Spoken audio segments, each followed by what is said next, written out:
नमस्कार। आज हम जिनकी बात करने जा रहे हैं वो हिंदू पौराणिक कथाओं के शायद सबसे दिलचस्प किरदारों में से एक हैं। जी हाँ, हम बात कर रहे हैं हनुमान जी की। पहाड़ उठा सकते हैं, सूरज को निगल सकते हैं और जब चाहें अपना रूप बदल सकते हैं। कमाल है ना? लेकिन ये हिंदू वानर देवता आखिर हैं कौन? हम सब हनुमान जी को शक्ति और भक्ति के प्रतीक के रूप में जानते हैं, पर यकीन मानिए उनकी असली पहचान इससे कहीं ज्यादा गहरी और रहस्यमयी है।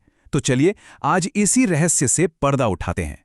तो सबसे पहली बात, हनुमान जी को अक्सर वानर देवता कहा जाता है, पर क्या वो सच में सिर्फ एक वानर हैं? चलिए इस आम धारणा को थोड़ा खंगालते हैं, क्योंकि सच इससे कहीं ज्यादा जटिल और सच कहूं तो अद्भुत है। देखिए, दिलचस्प बात यह है कि रामायण में जिन प्राणियों को वानर कहा गया है, उनका वर्णन विशिष्ट नर के तौर पर भी मिलता है। इसका मतलब है अविनाशी लोगों में जो विशेष हैं।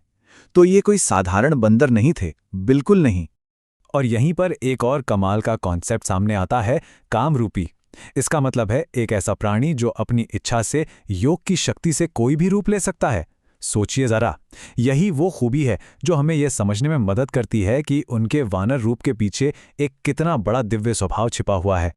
तो बात यह है कि हनुमान जी का वानर रूप एक चॉइस थी, एक चुनाव था। वो असल में एक बहुत ही प्राचीन और शक्तिशाली प्राणी हैं जिन्होंने बच्चों को खुश करने और दुनिया के सामने विनम्रता का एक उदाहरण रखने के लिए ये रूप चुना। तो फिर सवाल ये उठता है कि अगर वो एक साधारण वानर नहीं है तो उनकी असली उत्पत्ति क्या है? आपको ये जानकर हैरानी होगी कि उनकी कहानी रामायण के बाकी किरदारों से कहीं ज्यादा पुरानी और बिल्कुल अलग है। देखिए, रामायण का जो स्केल है ना, वो बहुत बड़ा है। ये कई युगों की कहानी है। हनुमान जी का मूल है तीसरा मूल वंश, जिसे लेमुरियन कहते हैं। ये वो प्राणी थे जो सत्य, चित्त और आनंद के प्रतीक थे। वहीं रावण वो चौथे वंश यानी अटलांटियन से था, जिन्हें अपनी इच्छा शक्ति और जादू पर महारत हासिल थी। और भगवान राम वो हमारे वर्तमान पांचवें आर्यन वंश से हैं, जो धर्म पर केंद्रित है। तो जब हम रामायण देखते हैं तो वो सिर्फ एक कहानी नहीं है, वो असल में 3 अलग-अलग युगों और 3 अलग-अलग वंशों का टकराव है। एक तरफ हनुमान है जो प्राचीन दिव्य शक्ति और ज्ञान का प्रतीक है। दूसरी तरफ रावण है जिसकी जादुई शक्ति सिर्फ अपने फायदे के लिए है। और बीच में है राम जो धर्म और कानून का प्रतिनिधित्व करते हैं। ये एक जबरदस्त महाकाव्य संघर्ष है। और क्योंकि वो लेमुरियन वंश से हैं, हनुमान जी एक चिरंजीवी हैं, मतलब एक अमर प्राणी। उन्हें मृत्यु छू भी नहीं सकती और उन्होंने ये संकल्प लिया है कि वो हमेशा इस धरती पर रहेंगे, मानवता की मदद करने के लिए। अब जाहिर है, जब कोई इतना प्राचीन और अमर हो तो वो कोई साधारण नायक तो नहीं हो सकता। उनकी शक्ति की वाकई कोई सीमा नहीं है और इसके कुछ उदाहरण तो सच में हैरान कर देते हैं। रामायण में तो उनके कारनामे हम सब जानते ही हैं। अकेले ही पूरा समुंदर लांघकर लंका पहुंच गए, बंदी बनाई गई सीता जी का पता लगाया और जब लक्ष्मण जी के प्राण संकट में थे तो संजीवनी बूटी के लिए पूरा का पूरा पहाड़ ही उठा लाए। वो वाकई में भगवान राम के सबसे शक्तिशाली और भरोसेमंद साथी थे। लेकिन उनकी असली शक्ति का अंदाजा लगाना हो ना, तो महाभारत का एक किस्सा सुनना पड़ेगा। कहानी कुछ यूं है कि महान योद्धा अर्जुन को अपनी शक्ति पर थोड़ा अभिमान हो गया था। उन्होंने अपने दिव्य बाणों से एक ऐसा पुल बनाया जिसे कोई तोड़ नहीं सकता था और उन्होंने हनुमान जी को चुनौती दे डाली कि इसे तोड़कर दिखाएं। अब हुआ ये कि हनुमान जी ने जैसे ही उस पुल पर अपना पैर रखा, वो पुल चरमराने लगा, टूटने लगा। तब भगवान कृष्ण ने यह राज खोला कि वो तो चुपके से उस पुल को अपनी पीठ पर थामे हुए थे ताकि अर्जुन का मान रह जाए।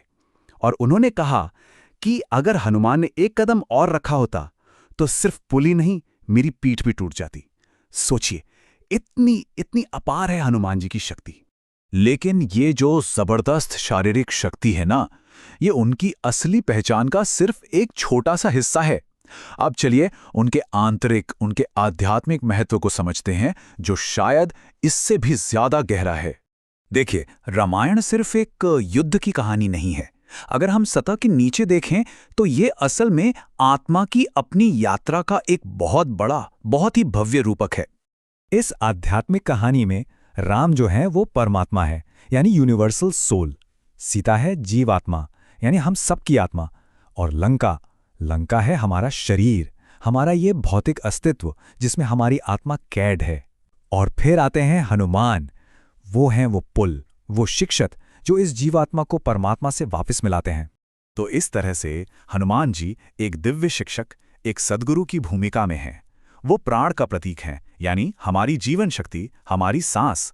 और जरा सोचिए, जैसे सांस हमारे शरीर और आत्मा को जोड़ती है, ठीक उसी तरह हनुमान जीवात्मा यानी सीता को परमात्मा यानी राम से मिलाने का रास्ता बनाते हैं। उनका रास्ता ही हवा यानी श्वास का रास्ता है, जो योग का केंद्र है। तो हनुमान जी की कहानी सिर्फ पुराने ग्रंथों तक ही सीमित नहीं रह जाती। उनकी मौजूदगी और उनकी प्रासंगिकता आज भी उतनी ही शक्तिशाली है। एक पवित्र ध्वनि है जो हनुमान जी को सबसे प्रिय है, रा म। ये सिर्फ एक नाम नहीं है, इसके पीछे एक गहरा अर्थ छिपा है। कहते हैं रा अग्नि है और म प्रकृति। जब ये दोनों मिलते हैं तो ब्रह्मांड का सार बनता है, वो संतुलन जो हर चीज को अपनी जगह पर रखता है। और यही बात हमें हनुमान जी के उस अंतिम और सबसे गहरे वादे तक ले आती है। उन्होंने वचन दिया था कि वो इस ग्रह पर तब तक रहेंगे जब तक एक भी आत्मा राम की ध्वनि का स्मरण करती रहेगी। तो अगली बार जब भी हनुमान जी का ख्याल आए तो ये याद रखना जरूरी है कि वो सिर्फ एक वानर देवता नहीं हैं, वो एक अमर शिक्षक हैं, एक ब्रह्मांडीय शक्ति हैं और हम सबके एक शाश्वत संरक्षक हैं।